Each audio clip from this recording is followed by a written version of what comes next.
Olha, hoje nós vamos falar sobre como os exames de rotina ajudam a descobrir e controlar um problema que é cada vez mais frequente na infância, os índices de colesterol alterados. Vamos ver a reportagem. Na sequência, nós vamos conversar aqui com o Dr. Salustiano Moura, que é médico endocrinologista.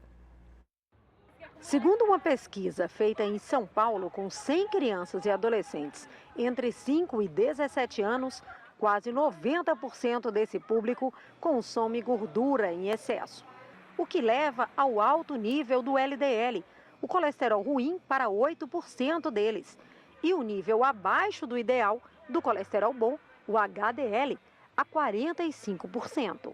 Uma preocupação é o fator genético, o histórico familiar. De cada 10 crianças que têm parentes com problemas cardíacos, 3 têm colesterol alto. A falta de atividades físicas e o excesso de peso também influenciam as taxas. Dos fatores de risco, Emanuele tinha a herança da avó, que luta contra o colesterol há muito tempo.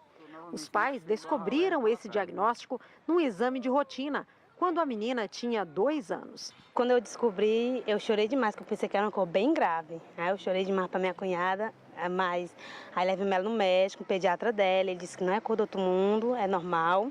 Aí, inclusive, é só cuidar do tratamento dela. Informados, eles viram que pequenas mudanças de hábito fazem muita diferença.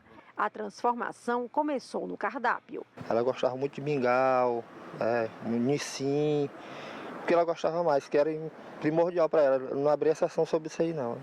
Agora não, ela já gosta muito de fruta, né? Que ela mesmo pede. A experiência da família da Emanuele pode alertar outros pais. O exame de colesterol, que não era uma prática comum entre os pediatras, deve ser solicitado pelo menos uma vez ao ano. A estimativa é que cerca de 30% das crianças estejam fora do considerado ideal. Se elas são gordinhas, a incidência sobe para 40%. Correr, nadar, brincar, praticar esportes é a melhor prevenção.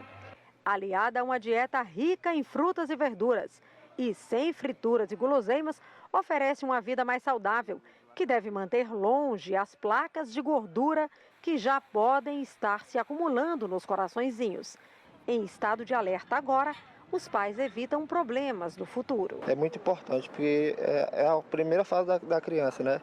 E começando agora do tratamento agora, futuramente eu acho que fica balanceado e até mesmo, né? Ela fica despreocupada, os pais, né? Quanto mais cedo, melhor para o tratamento da criança, né? Porque se for cuidar tarde, vai que se torna coisa mais grave. Bom, doutor Salustiano, bom dia. Bom dia. O exame de rotina, especialmente o exame de sangue, né, que detecta as taxas de colesterol, ele deve ser feito na criança com qual periodicidade? Veja bem, ele deve ser feito mais naquela criança que faz parte de grupo de risco, ou seja, naquela criança que tem história familiar para doença aterosclerótica, né? E em indivíduos ainda jovens, no caso, criança que teve um parente próximo, pai, tio, abaixo de 55 anos de idade, que teve um infarto, que teve um AVC. Então, essa criança deve ter uma genética para hipercolesterolemia. É evidente que os outros casos também podem fazer um exame desse.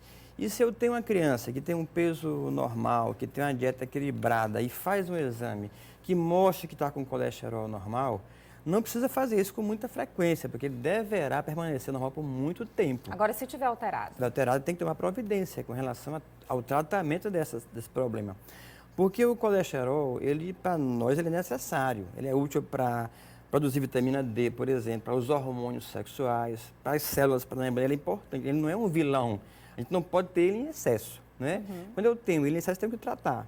E na grande parte dos casos, a alimentação resolve isso. Atividade física ajuda? E atividade física é muito importante. Para reduzir as taxas de colesterol. Justamente. A alimentação, é importante lembrar que os alimentos o colesterol, uma boa parte dele é o próprio fígado que produz, e não a alimentação. A metade do que eu ingiro é que é absorvida. Uma boa parte vai para as fezes, entendeu?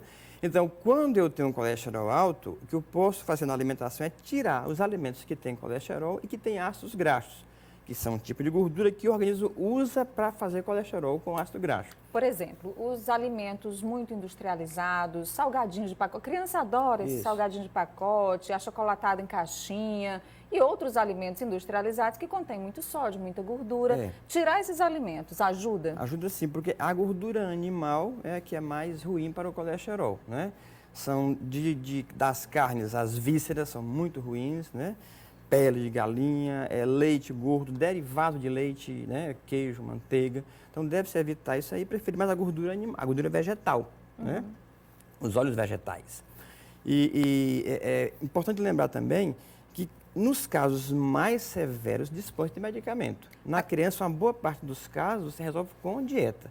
Uma pequena parte dos casos usa-se remédio. E uma pergunta sobre a medicação, doutor Salustiano. Uma vez introduzida a medicação para controlar os níveis de colesterol, ela não pode ser retirada? Não, poder ela pode, não é problema. O problema é porque se você optou pelo medicamento, já esgotou as outras etapas, já fez tudo o que era possível com alimentação, já é a última exercício físico, não atingiu a meta, então só resta o remédio. Então o remédio tem que entrar, não é que ele não pode sair, é porque ele tem que ficar para manter o colesterol baixo. Se eu tiro, ele sobe de novo.